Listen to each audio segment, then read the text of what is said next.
A little overview, we have Hindu Banjara group. They're from India.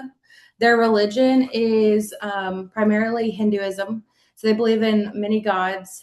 Um, they have, or they're the largest nomadic group in India, though some live in Pakistan. And they believe that they came from Jews. They were originally Jews who were exiled to Egypt, and they came to India through that, like being exiled.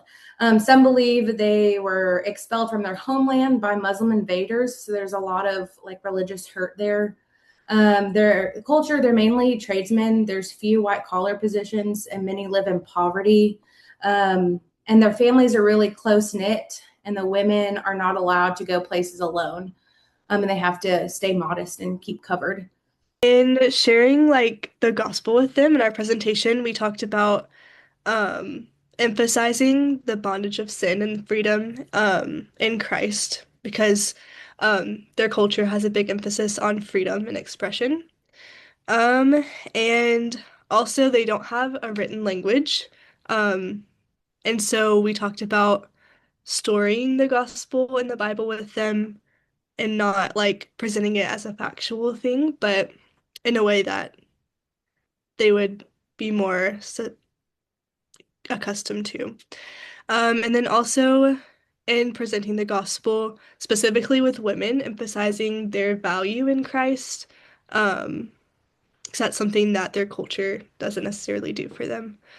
And then the Bible verse that we should highlight, we talked about like talking about the Jews' exile to Egypt and like crossing the Red Sea, in the Exodus. So talking about that with them and also John 8:31, which says, "So Jesus said to the Jews who had believed him, 'If you abide in my word, you are truly my disciples, and you will know the truth, and the truth will set you free.'" So just emphasizing again that true freedom is in Christ.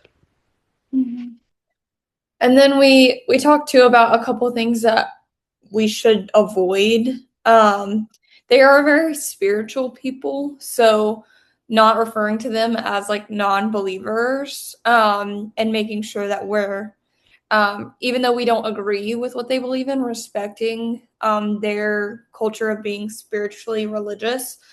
And then the gods that they believe in have kind of the symbol of like a monkey and an elephant, but it's really insensitive to call their gods the monkey and elephant gods, which does happen. And so, again, just try not to offend their current beliefs in a way that's respectful, but also bringing the truth of the gospel to them.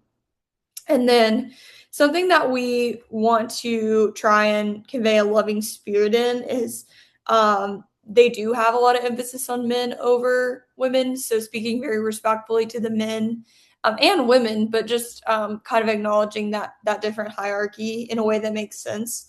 And then also historically, they have associated charitable giving of like money with religion in an unhealthy way. And so being careful about meeting needs, but not just giving money for the sake of giving money, to not confuse them, and what that really means. So that's kind of what we came up with.